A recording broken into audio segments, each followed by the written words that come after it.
Kanchipuram, Kanyakumari, Karur, Krishnagiri, Madurai, Mayiladuthurai, Nagapattinam, Namakkal, Nilgiris, Salem, Nilgiris, Perambalur, Pudukkottai, Ramanathapuram, Ranipet, Salem, Sivaganga, Tenkasi, Thanjavur, Theni, Thoothukudi, Tiruchirappalli, Tirunelveli,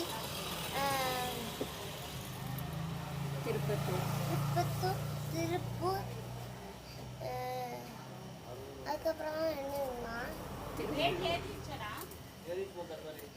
Tiruvallur, Tiruvannamalai, Thiruvarur,